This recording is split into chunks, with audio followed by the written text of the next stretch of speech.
Insultos, humilhações e brincadeiras de duplo sentido. O bullying é um dos maiores problemas vivenciados por crianças e adolescentes. As consequências, se o caso não tiver acompanhamento, podem ser levadas para toda a vida. Segundo os especialistas, o bullying gera um alto índice de tentativas de suicídio, depressão e evasão escolar. Para falar sobre esse assunto, eu recebo aqui no estúdio o advogado especialista em Direito Processual Civil, Paulo André Pedrosa, e também a psicóloga Ana Maria Albuquerque. Agora, antes de começarmos a nossa conversa, nós vamos assistir a uma reportagem produzida pela TV Justiça. O combate ao bullying é uma das questões mais estudadas e discutidas nas escolas.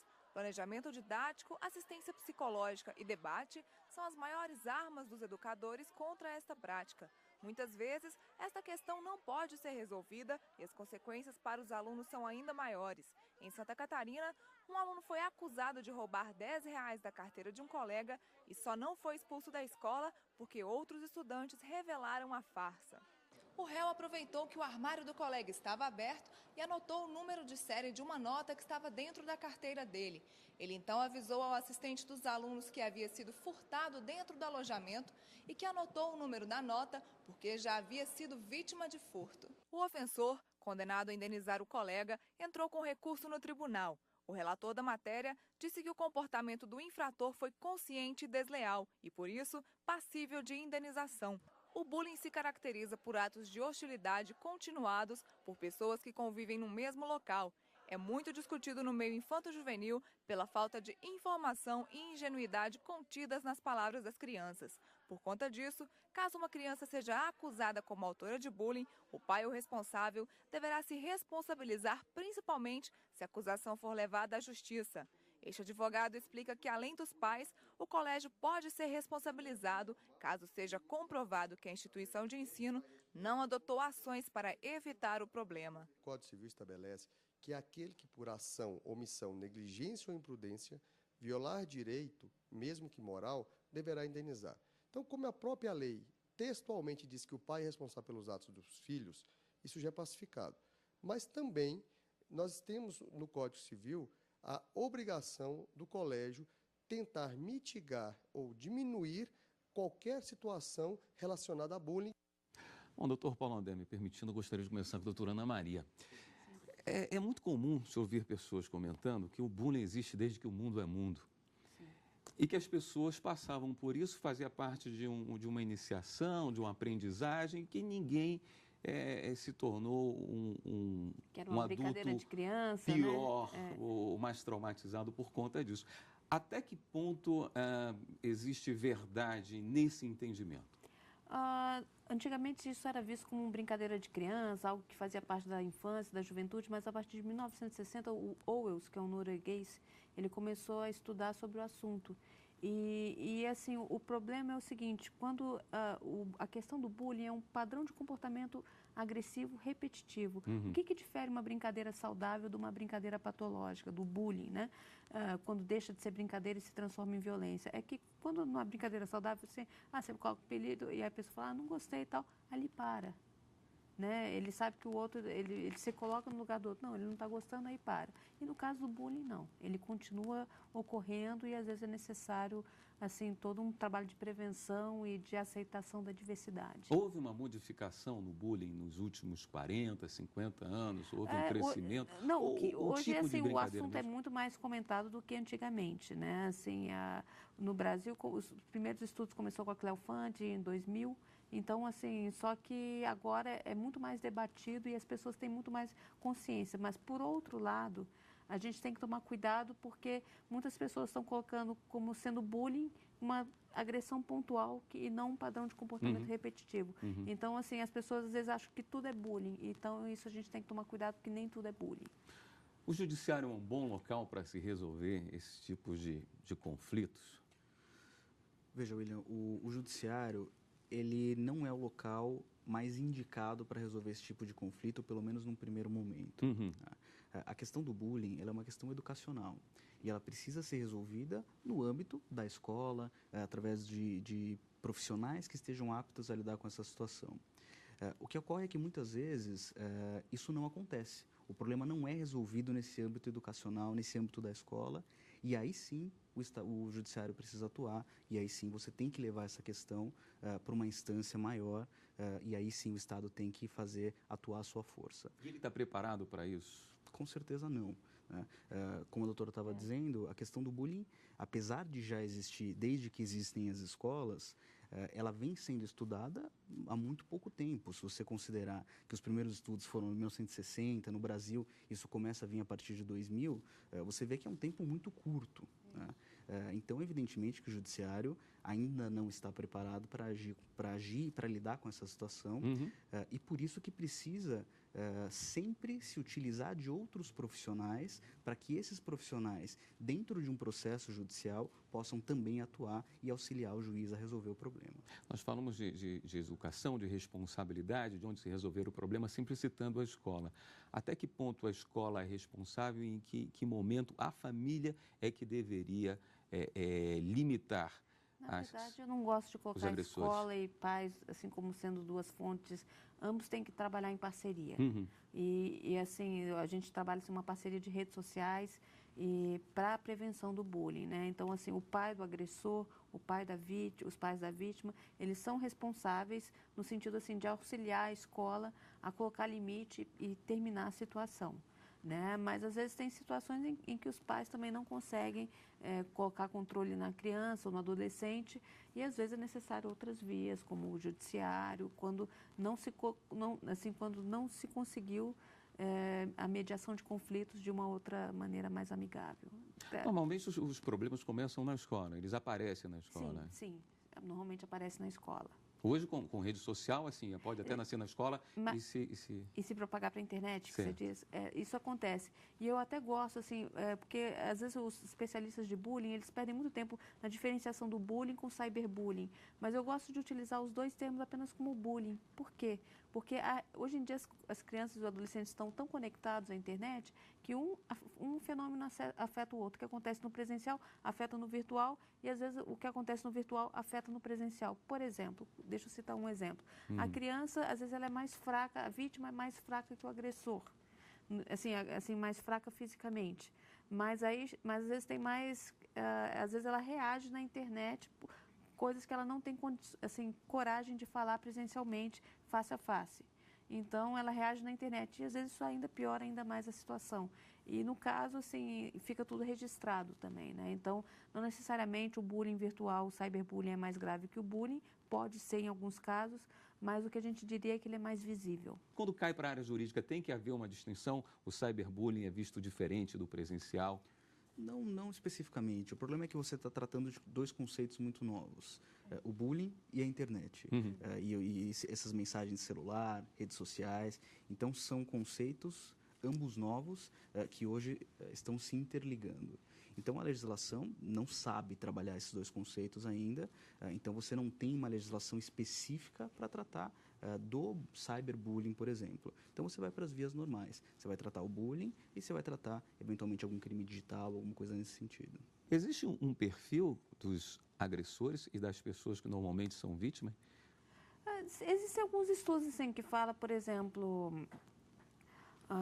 o perfil, assim, às vezes tem a ver com o consumo de drogas, tem algumas coisas que ocorrem. Mas não dá para caracterizar, tipo, tentar colocar em caixinhas.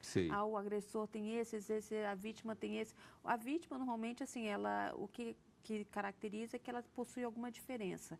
Às vezes pode ser muito gorda ou muito magra, ou algum sinal, a orelha de abano, um nariz mais avantajado, ou então, assim, tem a questão do talento. Às vezes as crianças superdotadas que possuem um maior talento, ou então crianças com necessidades especiais, com síndrome de Down, há mais chance de sofrer bullying do que as pessoas que não possuem uma característica tão distinta que a diferencie dos demais. Mas está presente em todas as classes sociais, meninos, meninas, todas as idades? Meninos, todas as idades. Em que momento começa a aparecer o bullying? Olha, eu digo assim, mais a partir do... Assim, tem gente que fala que é desde o maternal, mas eu acho que no maternal e no jardim de infância, às vezes tem aquelas brincadeiras mais físicas, de puxar, morder e tal. Então, eu prefiro... normalmente eu falo um pouquinho mais a partir dos 7, 8 anos, e não tanto muito cedo na criança, mas isso não há concordância entre os especialistas, já aviso. Vou fazer uma pergunta para a senhora imediatamente, passar para o doutor Paulo. dentro mais ou menos da mesma linha. A gente tem observado, principalmente nos Estados Unidos, uma preocupação das pessoas agredidas de utilizarem armas de fogo, até pela facilidade que existe na obtenção, que não temos aqui no Brasil, mas para se defender e mais tarde para revidar, para agredir, causando inclusive... Os tiroteios, os massacres. Alguns casos assim mais drásticos. O massacre de Realengo, né, de 7 de abril de 2011. Sim. Que o Wellington Menezes de Oliveira, ele saiu atirando, ele era vítima de bullying, e aí teve um dia que a escola de Realengo estava recebendo todos os ex-alunos para falar da sua experiência escolar, e ele começou a atirar nas crianças e matou, acho que foram... Mais de uma dezena, acho que foram 13 pessoas. Estou na dúvida se foram 12 ou 13 pessoas, acho que foram 13, e deixaram outras feridas. Então, assim, não é só uma realidade do Brasil, mas assim, o que aconteceu que foi muito sério é que ele se inspirou no massacre de Virginia Tech. E assim, eu me preocupei muito quando divulgou os vídeos dele falando sobre o massacre e tal, porque isso são mensagens que a gente chama de waco, e é muito sério isso.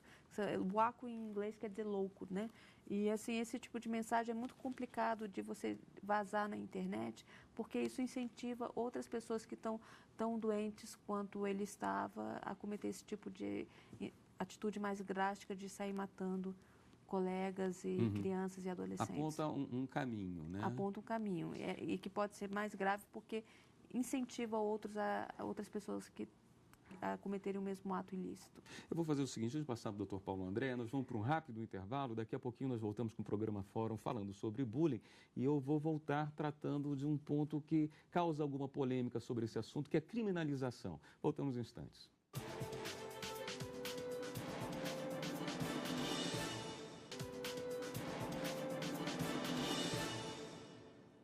O Fórum está de volta. Hoje estamos conversando sobre bullying, insultos, humilhações, brincadeiras de duplo sentido, enfim. Doutor Paulo André, a criminalização do bullying não é uma unanimidade, não é? Não é, e não poderia ser. A criminalização ela é um dos pontos mais controversos e hoje um dos pontos que mais se discute no novo projeto do Código Penal. A grande questão da criminalização é justamente você judicializar uma questão que, a princípio, deveria ser tratada no âmbito escolar. Tem uma outra questão. Em geral, o bullying ele é praticado por crianças. Né? São crianças praticando bullying contra crianças. Então, para essas pessoas, para essas crianças, a lei penal, elas não vão ser atingidas pela lei penal. Então, você teria essa questão que pode diminuir bastante a eficácia prática dessa medida. Agora, o que me parece é que simplesmente o fato de você já estar discutindo a questão do bullying por ser criminalizar, se é crime ou se não é, isso já é um benefício. Então, hoje a gente discute se vai colocar o bullying como crime ou não na legislação, mas se está discutindo o bullying. Então, já é um benefício. Tá? E eu acho que a criminalização, ela tem um efeito psicológico. Ela mostra que o Estado se preocupa com aquela questão. Então, ainda que ela seja uma última medida, ainda que seja a última medida a ser adotada após todas as outras falharem, eu acho que ela mostra que o Estado está se preocupando com isso, e nesse sentido ela é benéfica. Quando você traz para o Estado essa responsabilidade com a criminalização, você tira um pouco o poder e a responsabilidade de quem deve chegar antes do Estado, já na área da educação, a escola, a família? Não, eu acredito que não. Na verdade, assim, a gente tem que evitar, assim, os professores, normalmente se chega na justiça quando não deu certo o trabalho de prevenção dos professores, dos pais, dos educadores, quando não deu certo a mediação de conflitos e a família ou então a vítima decidiu buscar seus direitos, lutar por seus direitos na justiça. Eu acho que são fatores complementares, mas o que a gente deve evitar é o excesso de judicialização, porque, não sei se você concorda com isso, assim, tentar outras formas de trabalhar a prevenção, trabalhar a aceitação da diversidade, aprender a conviver juntos, né, aprender a ser, para poder trabalhar assim, a prevenção e evitar que o caso seja mais sério do que deveria, né, assim. Existe um sentimento de impunidade quando se fala de internet. Mesmo em casos mais graves, existe alguma dificuldade de você tirar imediatamente essas imagens do ar? Sem dúvida. Essa questão da impunidade é uma questão importante. A internet, ela traz aquele sentimento de que a pessoa ela vai postar aquilo de uma forma anônima. O que muitas vezes não é verdade. Hoje a gente tem uma série de mecanismos que conseguem identificar de onde veio aquela mensagem. E o problema não é nem tanto identificar de onde ela veio. O problema é como impedir que ela se dissemine. A partir do momento em que isso cai realmente na internet, e hoje você tem mecanismos espetaculares, por exemplo, aplicativos de celular, em que as imagens elas se propagam numa velocidade que antes seria inimaginável. E a partir do momento em que isso cai na rede dessa forma, você não consegue mais tirar, seja através do judiciário, seja através de que meio for. O judiciário hoje, não é só no Brasil, é em qualquer lugar do mundo, ele não tem mais esse poder sobre a internet. A internet, ela é, de certa forma, autônoma. Você consegue bloquear algumas coisas, mas a partir do momento em que ela está em milhões de computadores, em milhares de computadores, você não tem mais como ter acesso a essa informação. Qual é o caminho de quem está numa situação dessa? Quem procurar? Olha, existem órgãos como a SaferNet. A SaferNet tem um canal muito interessante chamado Help Online, que é um serviço de psicologia gratuito, né, onde psicólogos acolhem as denúncias, acolhem as situações e dão uma, assim, porque muitas vezes o jovem não quer falar para o professor, não quer falar para o pai, mas sabendo que existe esse canal da SaferNet, o Help Online, ele se sente mais à vontade de falar de uma forma ética para um profissional de psicologia. Então, uma das formas é encaminhar a SaferNet, Polícia de Crimes Digitais, ou então procurar um advogado, né, e para lidar com a situação. Nós falamos do bullying sendo uma agressão praticada entre crianças ou entre adolescentes, mas também é considerado bullying quando, por exemplo, um professor ridiculariza um aluno? Sim, tem muitos casos de famílias que processam o professor, porque ela ocorre também com o diretor, com vários educadores, né? E tem assim, educador que ao invés de fazer um trabalho de exemplar de prevenção ao bullying, não, ele que pratica bullying, né? E assim, às vezes apelida uma criança de uma forma indevida, aí toda a turma começa a chamar daquela forma, e às vezes gera um sofrimento, né, para a criança, e isso atrapalha no processo de aprendizagem, às vezes a perseguição, ou então também ocorre muito assim, principalmente em escola particular, tipo, a criança começa a desrespeitar o professor, tipo, eu estou pagando a mensalidade, eu posso te desrespeitar e te tratar do jeito que eu for, porque eu que estou te pagando o seu salário. Então, assim, tem tanto o de professor para aluno, quanto o de aluno para professor. Quando é uma agressão de um adulto para um jovem, um adolescente, aí a coisa muda um pouquinho de figura na hora que chega do judiciário, né? Muda um pouco, e uma questão bem interessante para a gente abordar quando a gente fala desse bullying que vem do professor ou da questão da responsabilidade da escola, é justamente que a escola é uma prestadora de serviço. Né? E na qualidade de prestadora de serviço, ela precisa garantir que esse serviço seja prestado a contento. E garantir a segurança física, a segurança emocional, a segurança moral das crianças também é uma obrigação da escola. E a partir do momento em que a escola ou é a própria agressora, através de seus diretores, seus professores, ou adota uma postura omissa, ou seja, ela sabe que o bullying está acontecendo e ela não atua. E aí a gente vai conseguir chamar a responsabilidade da escola e responsabilizar essa escola por todos os prejuízos que essa criança sofreu, ou eventualmente até o professor. Seja do ponto de vista material, então tudo que ela vier a gastar com os profissionais, com psicólogos, seja do ponto de vista moral. Uma questão que a gente estava até conversando é que hoje a justiça ela trabalha com valores muito módicos, valores muito baixos. Então, você vai ter uma condenação no valor médio de 5 a 15 mil reais, que para o prejuízo que essa criança sofreu é muito pouco. Quais são os efeitos a médio e longo prazo de uma pessoa que sofre bullying ao ponto de ficar traumatizada? Ela pode se tornar, por exemplo, uma agressora? Ela pode virar a mesa? Tem o caso da vítima que se transforma em agressora. Né? É uma parte assim, ela adoece de tal forma que depois ela vira agressora. E o maior risco é a depressão. Né? Assim, o maior, assim, tem distúrbio de ansiedade, problema de insônia, assim, enurese, né? Mas o problema mais grave é a depressão, que é uma das doenças mais incapacitantes e que às vezes gera até suicídio ou homicídio, né? Assim, homicídio seguido de suicídio, né? Que foi o caso lá do Wellington Menezes, do massacre de Realengo. Na escola, não tendo essa figura do psicólogo, qual é a pessoa que responde diretamente pela Para essa obrigação de coibir o bullying? Eu acho que todos os educadores da escola, assim, tanto o professor quanto o coordenador pedagógico, o diretor principalmente, né? Então, vai subindo, né? Assim, a hierarquia à medida da gravidade do problema. A responsabilidade, na verdade, é de todos. Eu também acho. Então, desde o inspetor de aluno que, de repente, está ali no pátio vendo a situação acontecer, ele tem essa obrigação de relatar para a diretoria que aquilo está acontecendo, até o professor que vê isso na sala de aula também tem.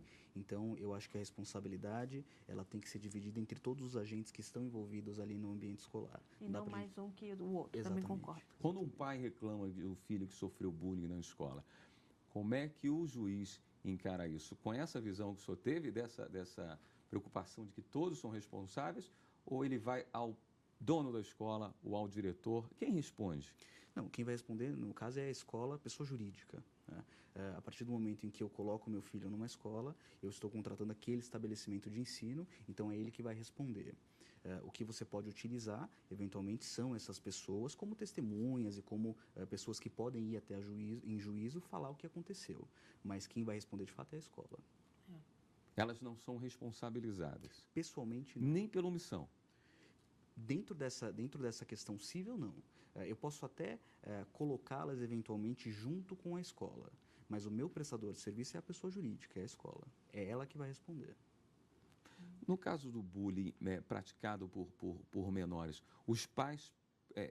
Os pais que respondem pela ação do filho. Eu ia lhe perguntar, pelo lado da sua especialidade, quanto que o pai e a mãe são responsáveis pela ação do filho?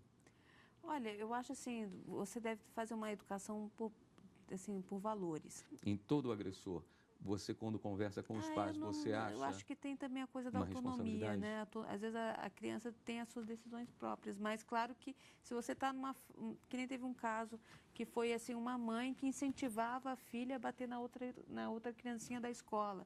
Aquilo, eu falei assim, não, aquilo é um erro. Aí o pai é responsável, porque ele às vezes assim, trata todos os assuntos, trata com violência, bate na criança. Então, assim, quando há abuso físico em casa, é mais comum que a criança se torne um agressor, assim, repita esse padrão de agressividade em outros ambientes. Então, nesse caso, pode ter, sim, a culpa dos pais.